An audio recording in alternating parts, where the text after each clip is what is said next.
Good morning and welcome to today's MPG Primer. We are fortunate today to have Luli Zou as our speaker. Luli is a fourth-year biostatistics PhD student at Harvard and is co-advised by Martin Ari and Rafael Irizarry. Her research focuses on development of statistical and computational methods for analyzing spatial genomics data. Luli has kindly agreed to answer questions both during and after the talk. So if you do have a question, please be sure to post it in the Q&A box and I will voice it as soon as I can. Thanks again for joining us, and Luli, please get started when you're ready. Great, thanks Diane for the introduction and thanks so much for having me here today. I'm going to be giving mostly a broad introductory level overview of some of the topics involved in the analysis of allele-specific expression, specifically in single cell and in the case of my work, spatial transcriptomics. So in diploid organisms, we typically think of autosomal genes as being expressed in sort of this balanced state roughly over time. So we think that a priori, we believe that both alleles should be expressed at roughly the same amount. However, allele-specific expression refers to the case when one of the alleles could be expressed slightly more or maybe vastly more than the other one in the case of monoallelic expression. And in order to detect allele-specific expression, for example, with RNA sequencing, often what we need is some kind of polymorphism inside of the exon or the transcript that will allow us to differentiate between which one of the transcripts is being expressed. We also have the case where, for example, in context-dependent allele-specific expression, the expression of one allele could be modified by a SNP that occurs outside of the exon or transcript. For example, modifying the binding site of a transcription factor. And for the most part in this talk, I'll be focusing on this part where we're quantifying the expression using a SNP inside of the transcript. But this may be familiar for those of you who work on, eQTL analysis, for example, in genome-wide association studies. So monoallelic expression has, in general, been much more well-studied than other instances of allele-specific expression. So, for example, genomic imprinting, where there's an epigenetic modification to, for example, the promoter of a gene, can result in one copy of the gene being expressed and the other one being totally silenced. And in general, these have been pretty well studied, particularly in the case of some of these genetic disorders. For example, Prader-Willi syndrome, which actually is a paternal deletion of a particular gene. And so this case has been well studied. Another case that has been well studied for allele-specific expression is X chromosome inactivation. And here I'm just showing the canonical example of calico cats, whose fur coat color is kind of determined by which one of these X chromosomes gets inactivated, causing this sort of mosaic-y pattern on their fur. But the type of allele-specific expression that I'll be focusing on today is neither of those. It's the more subtle case when you have a polymorphism in a transcript and maybe, or outside of the transcript, and maybe there's a subtle difference in which one of the alleles is being expressed. So neither one is totally silenced. And the question is the difference between the two alleles expression significant statistically? And does this contribute to any interesting phenotypes, or is the difference so subtle that, it really doesn't matter? So what do we know about cell type specific allele-specific expression? Well, it turns out we're still, in the process of trying to characterize all of the different facets of how different cell types can even have changes in their gene expression. So not just not just genome-wide imprinting, for example, but there could be a cell type specific transcription factor that happens to be active in one cell type but not the other. And so if you have a polymorphism that could affect the binding site of that transcription factor in one cell type, then that could cause, for example, a difference in the expression of a gene between cell types even. And so this is from the most recent GTEx paper in 2020, where they did this study on these cell types and the different tissues. They actually didn't do single cell here. They did bulk RNA sequencing and then deconvolved the tissues into cell types, and then associated some of the SNPs in those different tissues with different expression loci. And basically one of their main conclusions that they made is that the large majority of cell type specific QTLs remains to be discovered. So they kind of refer to the fact that single cell studies are now emerging where we're trying to quantify allele specific expression.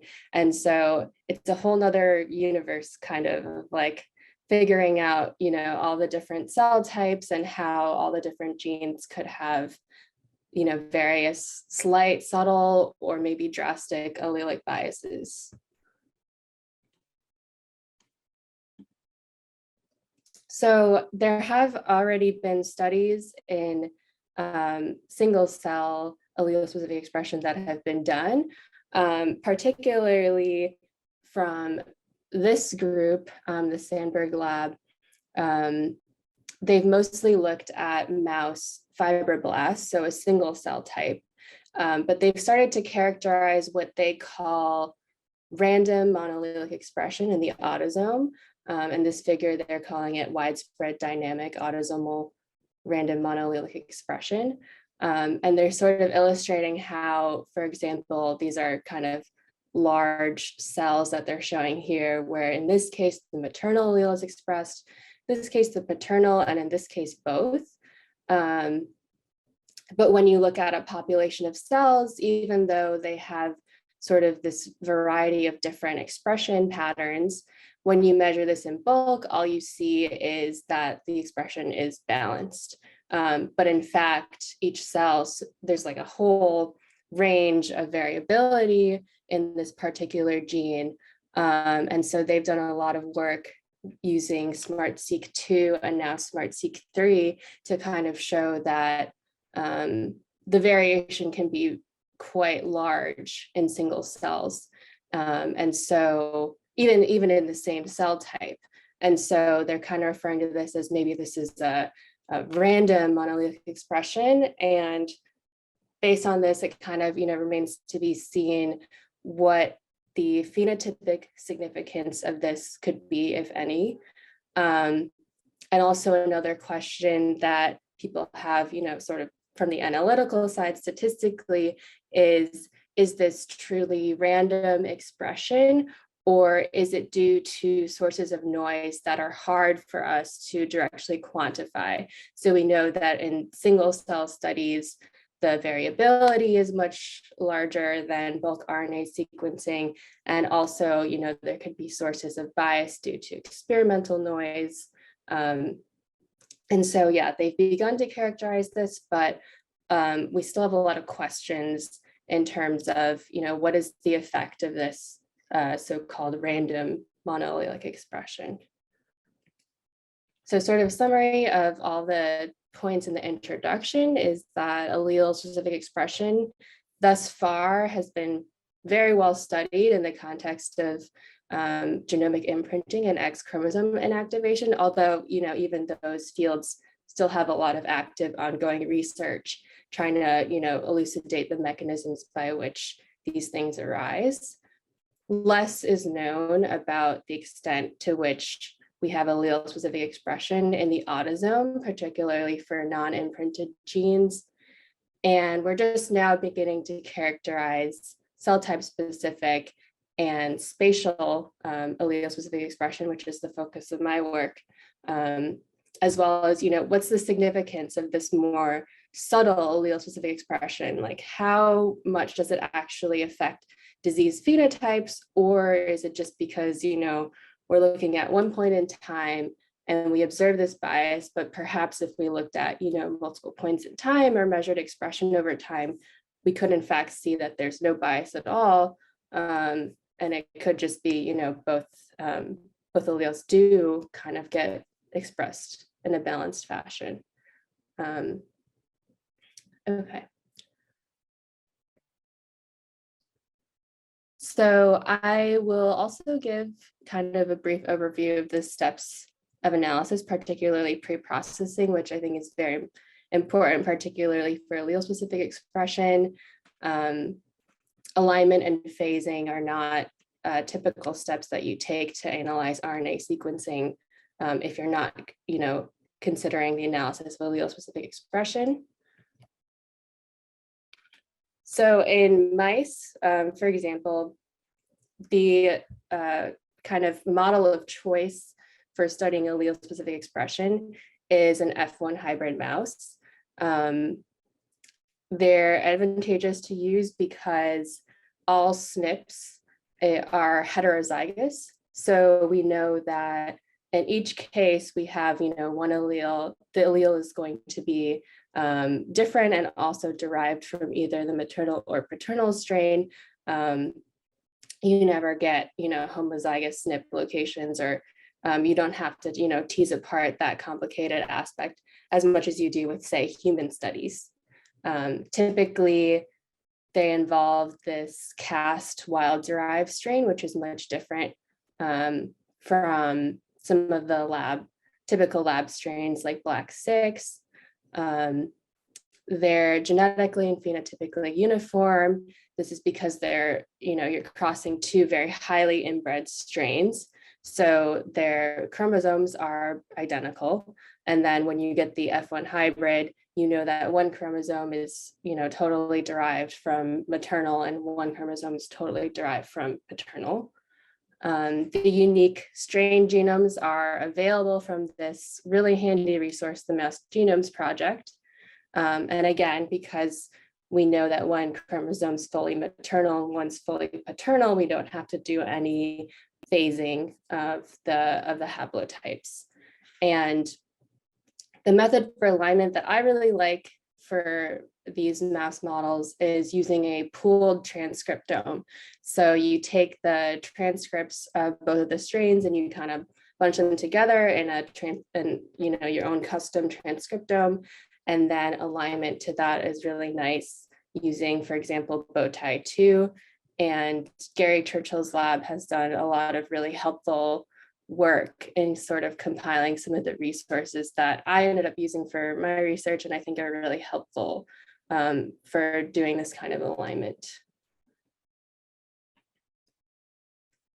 One important aspect of alignment that has sort of been fleshed out in the past is the effect of read mapping biases on the detection of allele-specific expression. And this work was primarily done in bulk RNA sequencing, but it's still relevant for single cell and all allele-specific analyses down the road will still kind of rely on these ideas, where if you simply map to a reference, for example, this panel on the left from this paper in Bioinformatics from 2009, shows the percentage of SNPs that are in these, histogram or bar plot bins, and the fraction of the reference allele among the mapped reads. So the fact that this has kind of a very heavily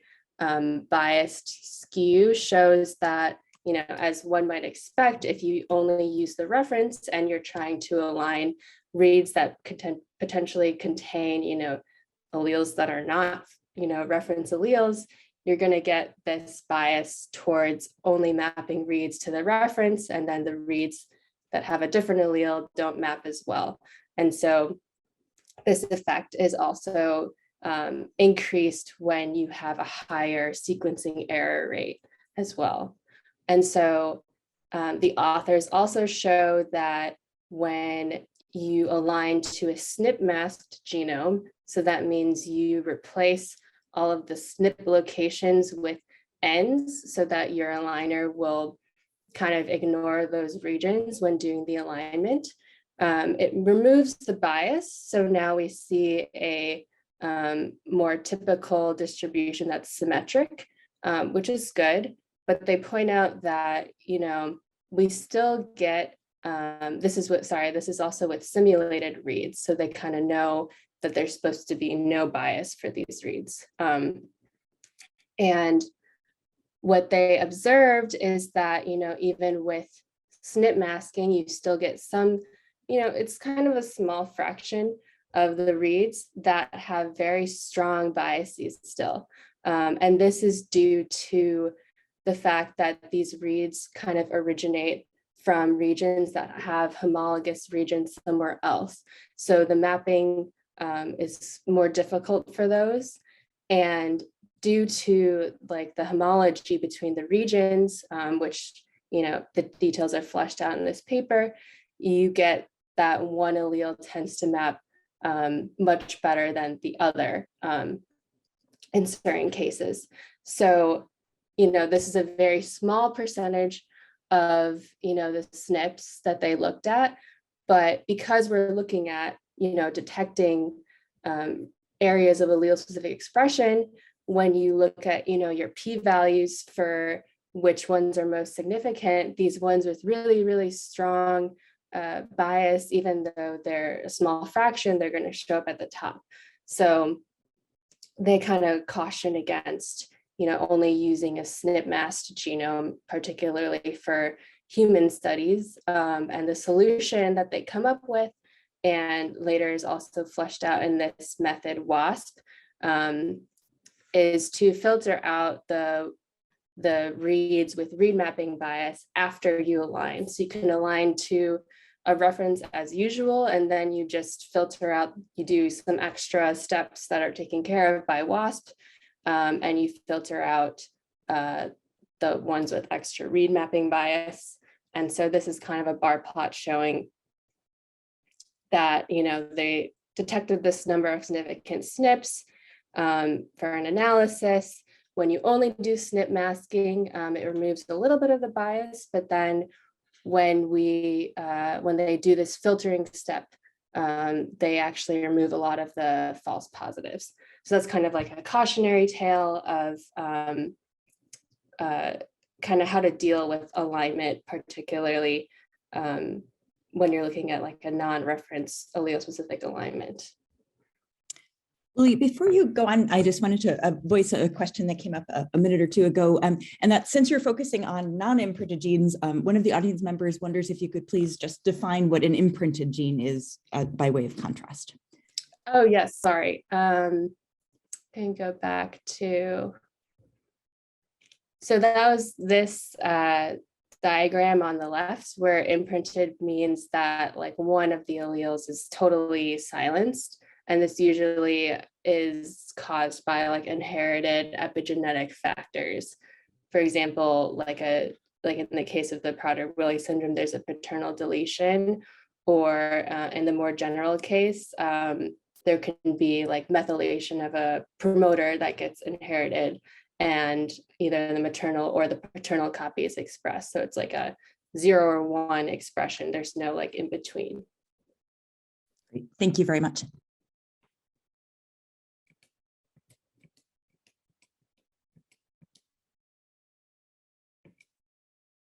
Okay, and then I'll also just briefly touch on phasing, which is important for human studies.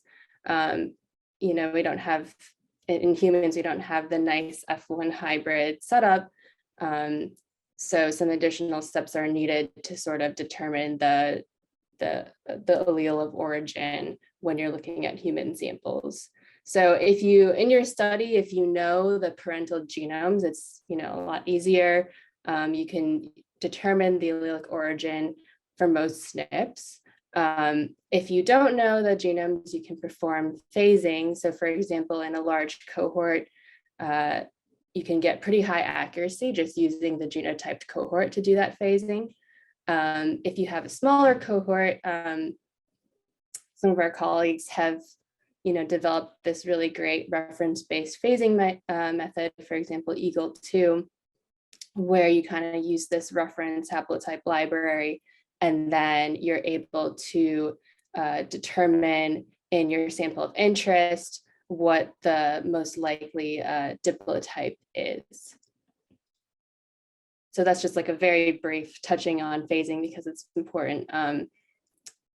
But I guess for my work in particular, like I've mostly focused on mouse models, which is like a much simpler setting to work on. So in summary, F1 hybrid mouse models, they're really great. There's a high rate of SNPs between inbred strains, and all SNPs are heterozygous because of the F1 hybrid setup, and then their individual, strain genomes can be used to assign transcripts to alleles. As I touched on, alignment can, if you're just using a reference, can cause a lot of false positives. And typically what I like to do for mice is use a pooled transcriptome and take the uniquely aligned reads, or you can also use WASP or other methods to filter out biased reads after aligning to a reference. And as I touched on, human studies require phasing to determine co-localized alleles. So I'll pause if there are any questions so far. Thanks so much. There was one question about watching your talk later, and I just wanted to assure the audience that Russell is recording it and will be soon available on the YouTube channel for Broad. So no specific questions at the moment, Lily. Thanks. Okay, cool. Okay, so now I will jump into, again, kind of a brief overview of the focus of my work, actually, which is statistical methods to quantify allele-specific expression, hopefully at an introductory level.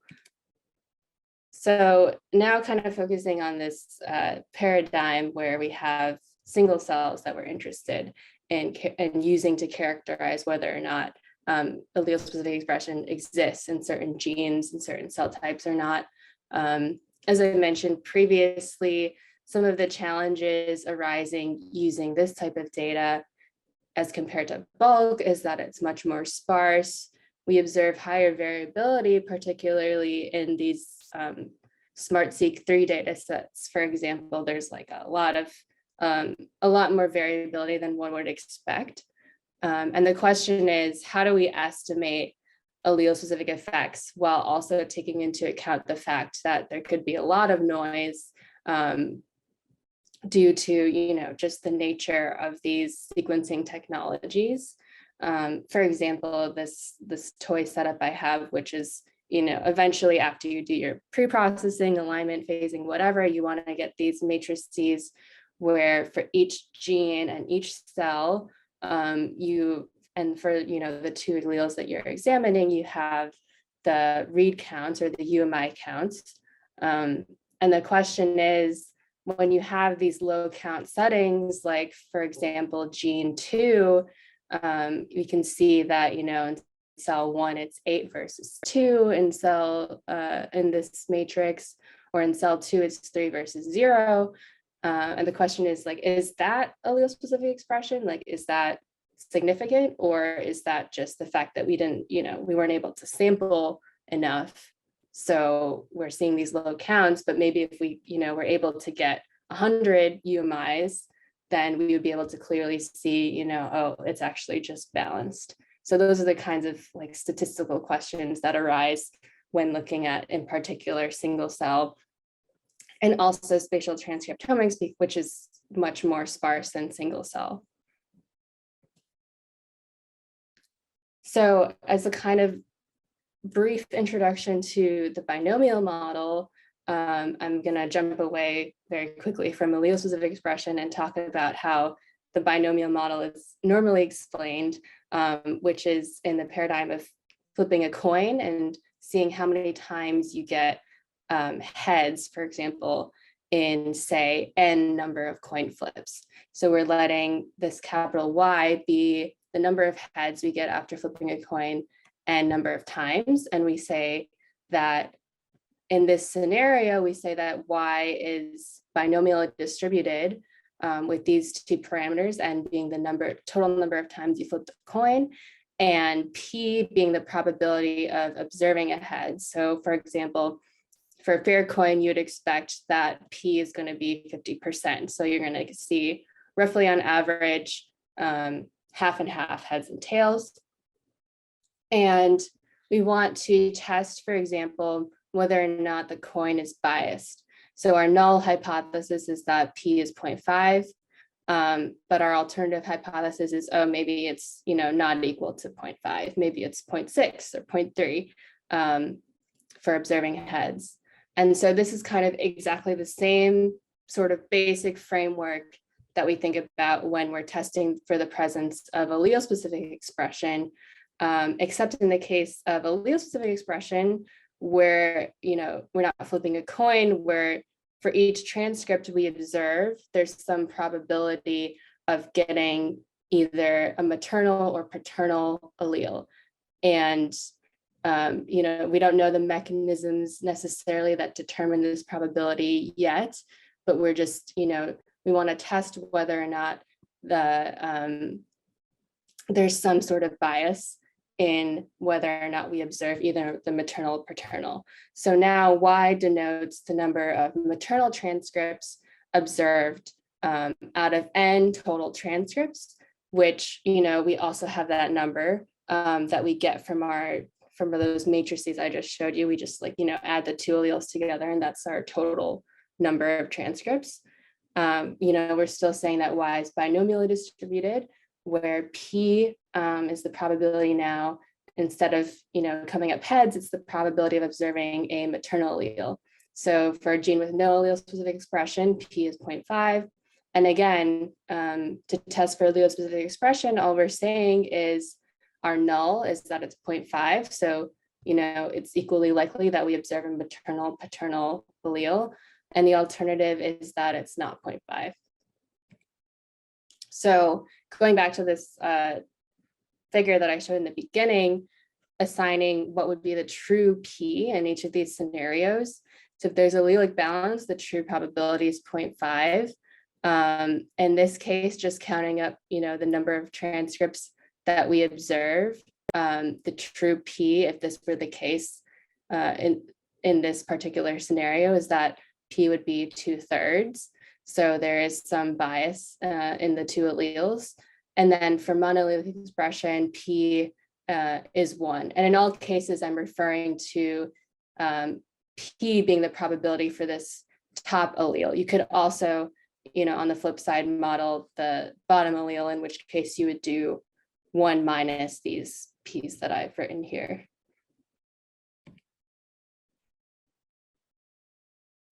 So just adding in some additional notation, I've just added in some subscripts. Oh yeah, this is supposed to be a G, not a J. So now, we're not just considering one cell, one gene, we're considering all the cells and all the genes. And so we need to write a statistical model that will have a likelihood that accounts for, all the data that we observe from that full matrix.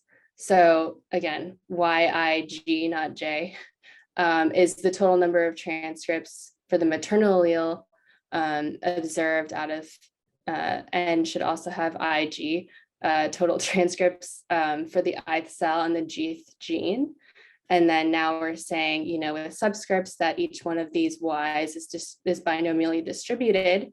Each gene is going to have its own P. So P sub G is the probability of observing a maternal allele for the gth gene. And the reason we have, these subscripts for N is because each cell is going to have a different total count of maternal plus paternal UMIs for gene G. And again, we just want to test whether or not for each gene, whether or not the probability is 0.5 or not equal to 0.5. So is this a good model in practice? It's a nice framework to think about because we have two alleles and there's some probability of them arising. It turns out that in practice, yes, but there's some additional amount of variability that's not modeled by just using a binomial. So this is something that's talked about in like an intro statistics class, where the binomial model kind of assumes this relationship between the mean and the variance. But in practice, we often observe variance that's greater than what this assumption is for the binomial model. And we call this over dispersion. And so I just have some illustrations of that in the case of SmartSeq 3 data. So if we're just having a binomial model, then we expect that, by the law of large numbers, that P is going to converge to the true probability of 0.5, over time. So the larger amount of data we get, the more likely it is that we'll come up with an estimate of P that's very close to the true P. But in some of these SmartSeq 3 data, for example, so these are some histograms that I've made of these two genes. And in this data set, so the count refers to the total number of cells that are exhibiting this what I'm calling the maternal proportion. So I'm just taking the total number of maternal UMIs divided by the total. So that gives you kind of a rough idea of where P should be. And you can see, for example, in this gene, even though some of the cells are, they're getting relatively high, not super high, but, they have 14 to 23, transcripts in that total transcripts in that cell. And we're still seeing that, for example, 14 out of 14 of those transcripts are maternal, or 0 out of 20 of them are paternal in some cases. And so if you think about, if you were flipping a truly unbiased coin, 20 times and you saw 0 heads, then you would be like, okay, this is probably biased. But it turns out that that could also be an instance where the coin is unbiased. We're just not correctly modeling the, large variability that we could potentially see in the probability, for example, which is not captured by a simple binomial model. So instead of using just the binomial, we end up using the beta binomial model, which is for the most part the same as the binomial, except that we assume now, I'm kind of replacing P here with this lambda, just, to formulate the hierarchical model and, preserve my P notation later. But now we're assuming that this binomial probability follows beta distribution. So instead of assuming that P or this binomial probability lambda is fixed, we're assuming that that probability itself is a random variable. And then instead of, testing whether this thing is 0.5 or not equal to 0.5, now we look at the mean of this, distribution, and we can sort of construct a model around this mean, which I'm calling P, which, is different from the P from before, but hopefully it's not too hard to follow that. Now we can be interested in, what is the average, probability that comes out of this beta distribution, and now consider that instead of, the fixed P that we were considering before. And the advantage here of this model is that we have this gene-specific over-dispersion term ranging from 0 to 1. So 0, if phi is 0, then this beta variance would be 0, right? And so then essentially what we would have is lambda would be a constant, and then so this model would be equivalent to just the simple binomial. But if phi is greater than 0, so somewhere between 0 and 1, then we have, extra variability that's not explained by the binomial. And so it turns out this is much more flexible in accounting for some of the situations that, for example, in the SmartSeq3 data or in other, single cell data sets we observe, or even, in bulk studies, people have also used the beta binomial model. It turns out this is a much better way to account for some of the extra variability that you can observe. Luli, there's a new question posted in the Q&A, which has to do with sort of confirming these probabilities. And the question is this: is there a minimum cutoff for gene counts above which the ASC can be calculated and still yield confidence in the reported ASC? Yeah, that's a really good question. Yeah, that's the whole idea of using the binomial, is like it actually is able to take into account, the fact that some of these counts are really small. So, I mean, yeah, I don't know what the confidence intervals would be off the top of my head, but definitely like these low of counts would not would not pass that threshold. I think, in practice, people might use like 10 at least. I know, those aren't going to be your most significant hits for sure. You still need like a lot more counts to, get those more significant p-values, and then also pass false discovery correction. But yeah, I guess, part of the point is that you don't necessarily need to set these cutoffs, because, the binomial model takes that into account, and your confidence intervals are going to be really wide. So for these low count scenarios, like you're not going to be rejecting the null hypothesis, because, the confidence intervals are going to cover 0.5. Great, thank you very much.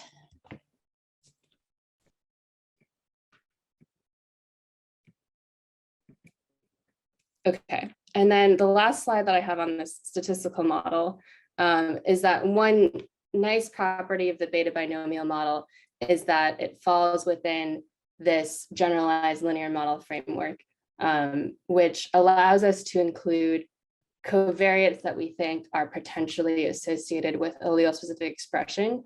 So for example, cell type. And the idea is that we're modeling the log odds ratio of, observing either maternal or paternal allele. And we can construct any, linear model we want, including whatever coefficients or covariates we think could be important to determining allele-specific expression. And for example, in this model that I have written here, for each cell and each gene, there's some, for example, baseline allele-specific expression intercept for the gene. And then I'm adding in sort of this summation term of a bunch of indicated variables, so dummy variables, either 0 or 1, indicating whether or not a cell belongs to, for example, cell type K. So in practice, a cell is only going to belong to one cell type usually. You can also, adapt this to model. If you're not confident about the cell type, you could use like, mixture weights or something. But for simplicity, we can assume that, a cell is only going to belong to one cell type. And so for that particular cell type, we're going to estimate some coefficient related to, maybe that in that cell type, for whatever reason, allele-specific expression and the maternal allele is higher or lower than some baseline cell type that gets chosen. And yeah, that's just what I said. We can interpret this coefficient as the change in log odds compared to the reference cell type of a maternal transcript arising in gene G and cell type K. So this is sort of one kind of next step of taking that beta binomial model and now starting to add in some features or covariates that we think are going to modify that allele-specific expression. And in my work too, I'll show you another one of these GLMs where I've added in also terms to model the potential spatial effect of that could be occurring for allele-specific expression as well. Lily, there's a question that's just been posted, and I hope I'm interpreting properly, but I will try now. So the audience member asks or points out that the single cell protocol is 3' focused and wonders whether this means that there's a sort of a bias toward capturing mainly alleles with SNPs with SNPs close to the 3' part. Yeah, definitely. Yeah, it's for if you're not using SmartSeq2 or SmartSeq3 and you're just using like a typical like 3' bias protocol, like yes, you will be biased towards only being able to capture genes that have SNPs that are close to that. And in practice, like when I did this for SlideSeq, which is basically very similar to like 10x, only like 10% of the transcript or 10% of the reads were able to be uniquely assigned to an allele. So that's definitely like also increasing sparsity in your analysis because you're not able to uniquely assign all of the reads. Yeah. And another question on things one must consider when using the data.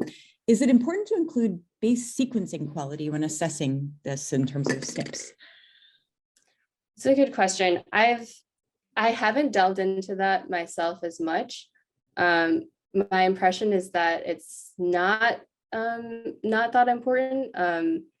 Although, I don't know for sure.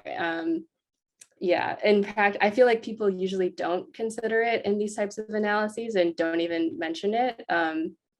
It's possible that there could be some subtle effect of, if a SNP gets sequenced really, really poorly, then, that probably leads to a decent amount of, bias for that particular SNP.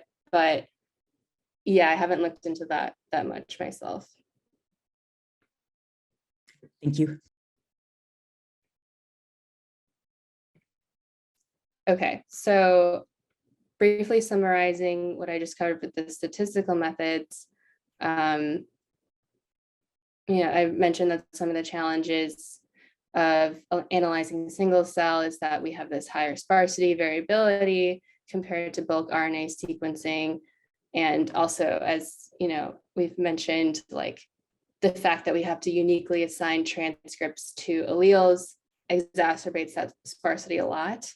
And, I went through the binomial framework as a natural statistical model for diploid allele-specific expression, touched on the beta binomial as a useful one for accounting for overdispersion, and the nice parts of using a generalized linear model framework to include like any covariates that you might think could be modifying that allele-specific expression. Okay, so now I will jump into just checking. I have 6 minutes or 16 minutes. Thank you for asking. I think 6 minutes, ideally, just to give people a chance to transition to the MPG seminar. But yes, thanks. Okay, cool. So I will briefly summarize some of our results that we found you doing SlideSeq in the mouse hippocampus. But also, like, if I don't get through everything, I will direct you also to my preprint on this work as well. So basically what we did is we used, as I talked about, an F1 hybrid mouse that is a cast by 129 strain. And we did SlideSeq v2 on the mouse hippocampus. And, after all that alignment pre-processing I talked about, then I'm able to get these spatial maps of allele-resolved transcripts. So one thing I'm not showing here is a lot of these points. So it's, one thing that's maybe a little bit surprising is that it's quite, there's a lot of solid red and solid blue, which I'm using to refer to the maternal fraction of reads at that particular spot. And one thing that might be surprising is, there's a lot of solid red and solid blue, which indicates that like all of the transcripts measured at that spot were maternal, all were paternal. But one thing I'm not showing here is the fact that a lot of these points actually only have very few transcripts, like 1 or 2, particularly out here. And so like when you have very few transcripts, obviously, like there's a, even if P is 0.5, there's a high chance that you're only going to get, one or the other. But still, this is kind of indicative of like, oh, there's like a ton of, maybe P could be 0.5, but it's, there's a ton of variability. And maybe, in addition to all those challenges I talked about with sparsity, like there's, additional high variance that's contributing to the fact that, we're getting these really, spread out at each individual spot measures of that maternal fraction. And for reference, here's just the spatial map of cell types in this particular mouse that I looked at. And yeah, this HPCA gene is just like a marker gene for the hippocampus. So that's like the outline of the hippocampus and the CA1 layer, CA3 layer, and the dentate. And then we also looked at the surrounding region of the hippocampus. So we got like astrocytes, this nice oligodendrocyte layer. And one thing you'll notice right away is like, particularly in this tissue, cell type is also highly correlated with space. So that's like another complication statistically of trying to tease apart, okay, are we observing cell type specific, allele specific expression, or are we observing like true spatial expression that is agnostic of cell type? So those were kinds of the statistical questions and also biological questions that we were interested in when we generated this data. Briefly, I'll just, this is kind of like a schematic showing of kind of what I did. We're taking allele-resolved spatial transcriptomics, and the goal is to estimate this 2D maternal allele probability function and also perform inference. So, which of these genes has a significant spatial pattern? Do some genes have, cell type specific spatial patterns as well? And this is, for the most part, very similar to the beta binomial model I described previously, except now we're including this term, which I won't go into too much detail here, but you can read about it in our paper, where we model the spatial effects as a smoothing spline, which helps capture some of that variability. And basically, after doing some statistics and calculating a likelihood ratio test statistic, we get genes that we can detect as having a significant spatial pattern. A lot of these genes are X chromosome genes, which is a good sign because we know that there are supposed to be spatial patterns on the X chromosome. And we also kind of delve into this case study, which I won't talk much about here, but basically we sort of characterize this gene PTGDS, which we find has cell type specific, allele specific expression that was not previously described, which also, because cell type and space are so correlated, also translates into PTGDS having a spatial pattern that is mostly caused by cell type. And that's kind of like a nuance that we try to sort of dissect in the paper. So as a summary of that, yeah, we, as I said, we did slide seq2 in an F1 hybrid mouse. The focus of the paper is sort of developing this computational method to detect significant allele specific expression. And, crucially, we're trying to dissect whether or not the ASC is due to cell type or due to, spatial patterning. And, as I mentioned, it was good that we saw the X chromosome genes, and also we tried to, describe this phenomenon that we observe in this one particular gene as well. So yeah, and with that, I would like to thank everyone who's involved in the project in BOLD, and also everyone in Rafa Lab and Phase Lab who helped out, and my two co-advisors, Rafa and Martin, and also funding from the NSF GRFP. And with that, I'll take any lingering questions. Thank you. Thanks so much, Luli, for a really thought-provoking and very clear talk. There are two questions. One of them was posted in the Q&A and the other is a raised hand. So I'm going to start with a Q&A question, which was, how does the beta binomial model that you described account for spatial information from neighboring cells? Yes, good question. I pretty much skipped over that, but basically, so what I do in my model is I use smoothing splines, which are a particular type of non-parametric method that sort of, the way I like to think about it is that it kind of, even if you have very sparse data, it's good because it'll sort of leverage power from like local neighborhoods of pixels. So if say you observe, 5 spots that only have 1 transcript, but say all of those transcripts are, maternal or paternal, then each, spot on its own, it only has 1 transcript. You wouldn't be super confident in saying that, oh, that's going to be a maternal allele specific, region. But when you use a smoothing spline, it sort of aggregates that information and sort of leverages the fact that you have 5 observations, even though they individually only have 1 transcript. And you can sort of, draw power from the fact that that particular region, you only observe maternal. So that's kind of, that's not a super detailed explanation of exactly how smoothing splines statistically are working, but that's sort of how I like to think about it intuitively. Great, thank you very much. And I noticed that Ben, who's listed as Ben, and then in parentheses guest, has a hand raised. So Ben, I'm going to attempt to allow you to talk and hope that that will work. Thanks. Yeah, my name is Ben Weisberg, and I appreciate the talk. I wanted to ask, for bulk RNA-seq data, there are methods like ANIVA.dot, which look at the expression in population data like GTEx to see which genes allow for allele-specific expression or kind of allow more variability.